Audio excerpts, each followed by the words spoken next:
सांगायचं आहे की एका सेकंड मध्ये आमच्या मनामध्ये कसे कसे विचार येतात, चांगले आणि वाईट. आता वाईट विचार कशाला म्हणतात आणि चांगले विचार कशाला म्हणतात हे आम्हाला ठरवायचं आहे. ज्या दिवशी आम्ही वाईट विचारायचा परमेश्वराला शब्द देऊ की बाबा हे जे वाईट विचार माझ्या आत्मेमध्ये आहे, जसं एक घरामध्ये आमचा कचरा होतो आणि त्या कचऱ्याला साफसुथरं केल्यावर त्या घरात आम्हाला बसावंसं वाटते, तसंच आपणच स्वतःला असं वाटते आपल्याला की मी कुठेतरी चुकलेला, कुठेतरी मी गुन्हेगार आहोत आणि गुन्हेगार असल्यामुळे माझं मन प्रसन्न वाटत नाही.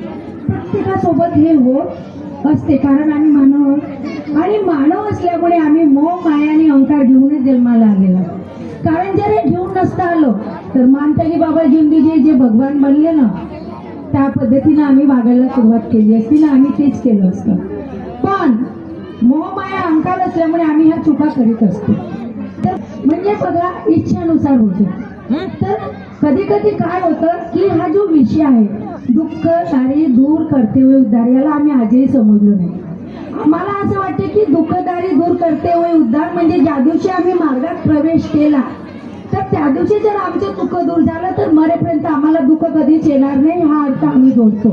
पण हा अर्थ आमच्या चुकीचा आहे. बाबाने किती सुंदर आम्हाला जो नियम दिलेला आहे, दुःखदारी दूर करते हुए उद्धार, भगवंताला प्राप्त करण्याकरता मानवी जीवनाचे अनेक उद्देश सफल करण्याकरता बाबांनी आम्हाला 4 तत्व दिले. त्यापैकी बघा आम्ही वचनबद्ध झालो की जीवनामध्ये जेवढेही परमेश्वराची आम्ही पूजा करत होतो त्या सगळ्याचे आम्ही विसर्जन केलं आणि परमेश्वराला सांगितलं की यानंतर भगवंता मी एकाच भगवंताला मानेन. त्यानंतर आम्ही दुसरा शब्द दिला, मार्गदर्शक काय म्हणतो, या मार्गात मरावं लागते. आता आम्हाला कधी कधी विचार येतो, बाई का मी एवढ्या लवकर मरू का, या मार्गात तर मरायला लागते. कारण जे अज्ञान आहे, आम्ही आधी अज्ञान होतं, आम्हाला समजत नव्हतं. पण हा विचार प्रत्येकाला येत होतं की या मार्गात गेल्यावर काय करावं लागते, मरावं लागते. पण काही लोकांनी सांगितलं मरत नाही, अमरत्व प्राप्त होते. मरे या जे भगवत नामपर म्हणजेच बाबांनी आम्हाला त्या शब्दावर काय दिलं, अमृत दिलं. म्हणजे अमृत असं दिलं की बाबांनी आम्हाला सांगितलं की या मार्गात आलेल्या शौकाला मी दुःखी आणि गरीब ठेवणार नाही. तेच अमृत आम्हाला बाबांनी दिलेलं आहे. आणि शेवटी बाबांनी आम्हाला एक शब्द दिला की या मानवाला मरण आल्याशिवाय मी मरू देणार नाही. आता आम्ही मार्गात आलो, आता आम्हाला असं वाटतं मी अमर झालो किंवा अमृत दिलं बाबांनी, जिवंत राहण्याचं नाही दिलं. चांगल्या गोष्टी करण्यासाठी तुम्हाला अमृत दिलं की तुम्ही जो शब्द दिलेला आहे त्या शब्दाचं पालन तुमच्याकडून व्हायला पाहिजे. आता जेव्हा आम्ही हे शब्द भगवंताला दिले तेव्हा त्या परमेश्वराला आमची दया आली आणि दया आल्यावर त्या भगवंताने काय केलं की हे सेवक तू परमात्मा एकचा सेवक आहेस, तू 36 कोटी देवाचं विसर्जन करून मला मानत आहे आणि दुःखदारी दूर भगवत नामपर जेव्हा म्हटलं आम्ही मर्याजे तेव्हा त्या परमेश्वराने आमचं काय केलं, दुःख दूर केलं. त्या दुःख दूर कसं केलं, दुःखदारी दूर करते हुए उद्धार. दुःख आणि दार बघा अर्थ समजून घ्या, दुःखदारी दूर करते हुए उद्धार. आता दार तुमच्या घराचे आहे आणि तुम्हाला त्या दारामध्ये उद्धार करायचे आहे. तो कोणाचा, त्या परमेश्वराचा. फोटो कुठे आहे, दाराच्या आत आणि दार कुठे आहे, बाहेर. आमची रक्षा कोण करते, परमेश्वर. आता कधी कधी काय होतं की आम्ही घराला लॉकही लावत नाही, आम्ही आमच्या मुखातून शब्द निघते की भगवान माझ्या घरी आहे, माझ्या घरची चोरी होऊ शकत नाही. कारण आपल्याला कोणावर विश्वास आहे, त्या भगवंतावर. पण दारामध्ये दुःख काय येतात, ज्या दिवशी आम्ही काही चुका करत असतो लगेच त्या दाराच्या आतमध्ये दुःख यायला सुरुवात होते. दुःख येणं म्हणजे सैतानी शक्ती आमच्या दारात आल्याशिवाय राहणार नाही. म्हणून आम्हाला मरेपर्यंत बाबांनी दिलेल्या 4 तत्व 3 शब्द 5 नियमाचं पालन करायचे. फक्त मार्गात येण्यापुरते नाही किंवा दुःख दूर होण्यापुरतं नाही, तर केव्हापर्यंत, भगवंता जोपर्यंत आम्ही विलीन होत नाही तेव्हापर्यंत आम्हाला बाबांनी दिलेल्या तत्व शब्द नियमाचं पालन करायचं. बघा मागच्या पंधरवाडीमध्ये मी अनुभव दिला होता, माझे बहीण जेव्हा भगवंतात विलीन झाले, कसे झाले हे माहित आहे. आणि लगेच बघा मला वाटते गुरुवारला आहे माझं रिटायरमेंट आहे आणि बघा माझ्या मैत्रिणी जी आहे, मला वाटलं की हॉस्पिटलचे लोक मला पार्टी देत आहेत, खूप हौशीची आहे, तुम्हालाही द्यावं बा 200-250 लोकांची. आणि माझ्या मुलगा म्हणते मम्मी पावसाची वेळ आहे आपण छोटासा हॉल करू आणि नंतर सेवकांना देऊ पाणी गेल्यावर, म्हणजे दोन, म्हणजे गडबड होऊ नये म्हणून याचं कारण आता ते हॉस्पिटलचे लोक आहे, मान सन्मानाने किंवा आता शेवटी नेलं तर माझ्याचकडे येतात, मला त्यांच्याशी बोलायला वेळ भेटणार आहे. तर आम्ही असं ठरवलं की फक्त हॉस्पिटलच्याच लोकांना, 200 लोकांना, आणि ठरवलं आणि हॉल बुक केला. कोणता? तन्मय सेलिब्रेशन. तर बघा काय झालं की माझ्या ज्या बॅचमेट होत्या मी त्यांना शब्द दिला होता की त्यामुळे आम्ही फिरायला चाललो, तू आम्हाला आल्याशिवाय पार्टी देऊ नको, आम्ही 28ला येणार आहोत. परंतु बघा ज्यावेळेस आम्ही हॉल ठरवायला गेलो तेव्हा माझ्या मुलाच्या मुखातून शब्द निघाला, मम्मी रविवार खाली नाही आहे, मंगळवार आणि शनिवार खाली आहे, तर आपण शनिवारला घेऊ ना. पण मला भानच नव्हती की माझ्या मैत्रिणीला मी शब्द दिलेला की मी 28 तारीख ठेवणार. बघा तारीख बुक केली 25, घरी आलो, दुसऱ्या दिवशी ड्युटीवर गेलो आणि मला माहीत पडलं की माझ्या ज्या मैत्रिणी आहे म्हणजे माझ्या बॅचच्या त्या फिरायला जाते आणि त्या 27ला परत येत आहे. विचारायला गड्या म्हटलं मी तर 28 ठरवली होती, तारीखही खाली होती, मी कशी 25 ठरवली. मुलाला म्हटलं बेटा तारीख चेंज होत असेल तर विचारून बघ ना. फोन लावला, तो म्हणते हो होते. आणि आम्ही दोघेही पती पत्नी बघा दुसऱ्या दिवशी मला त्यांनी ड्युटीवर सोडून दिलं, पाऊस असल्यामुळे मला घ्यायला आले.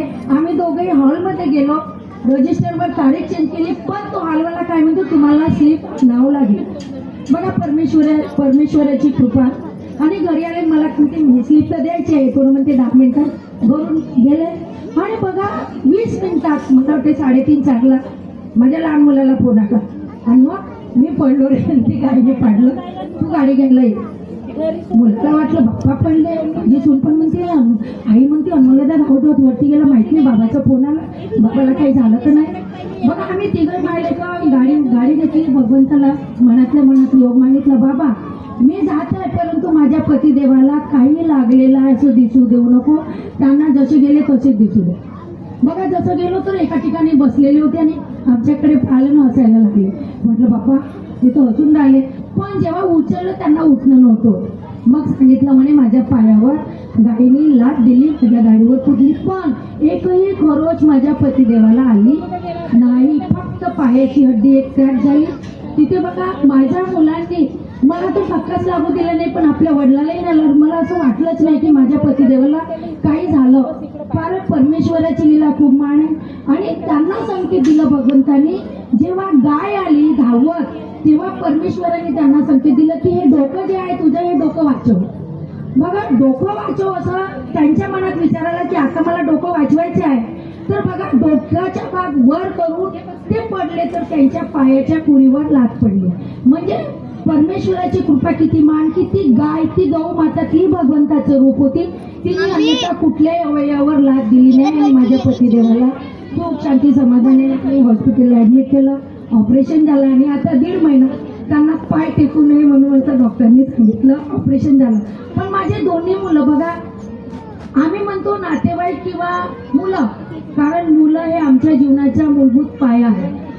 आई वडील हे संस्कार देणारे आहे आणि आई वडिलांनी आम्हाला जे दिलं तेच आम्ही आमच्या लेकरांना देत आहोत. म्हणून मन आहे ना, जे बीज आम्ही लावू त्याच बीजाची उत्पत्ती समोर होणार आहे. म्हणून आजच्या प्रसंगी आम्ही ज्या मार्गात जोडलेले सेवक सेवकिणी आहोत, यांनी खरोखरच जर तुमच्या लेकरांना तुम्ही संस्कार किंवा जर आमचे कर्म चांगले असेल, लेकरांना आम्हाला सांगायची गरज नाही. लेकरांना आपोआप चांगले वळण लागणार आहे आणि चांगले विचार त्यांच्या मनात येणार आहे. म्हणून आजच्या प्रसंगी बघा, आम्हाला एक दिवस केव्हाही परमेश्वरात वीर व्हायचे आहे, परंतु चांगले कर्म करा, चांगले विचार ठेवा, जे झालं ते विसरून द्या. जसं आम्ही विसर्जन केलेलं आहे अनेक देवाच्या आणि भगवंताला मानलेले आहे.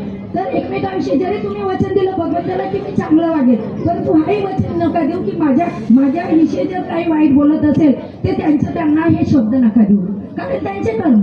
आपले विचार चांगले आणि आपण विचारच नाही घ्यायचा, कारण आम्ही पती पत्नी आहोत. प्रत्येक सेवकाकडून आता मला सांगा, 10 तुमचे असेल, 2 तर माझे असेल.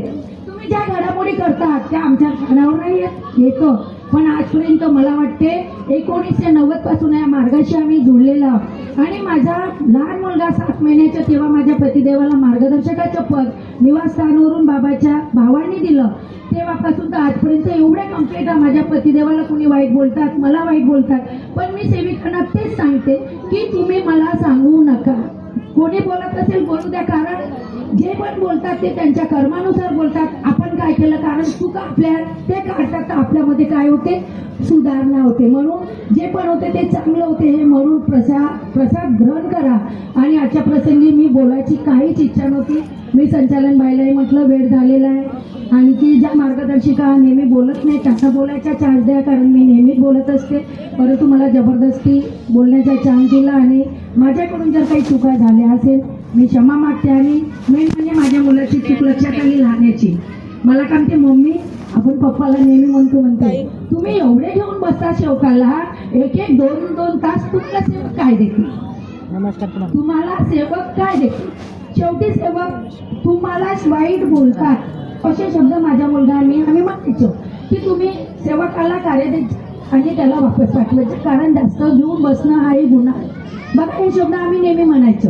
तर माझा मुलगा 2-3 दिवसाच्या, मम्मी आपल्याकडून ही चूक झाली, बाबाला वाटलं असं की म्हणून आता 41 दिवस आपण पप्पाने काहीच नाही म्हणू शकत म्हणते.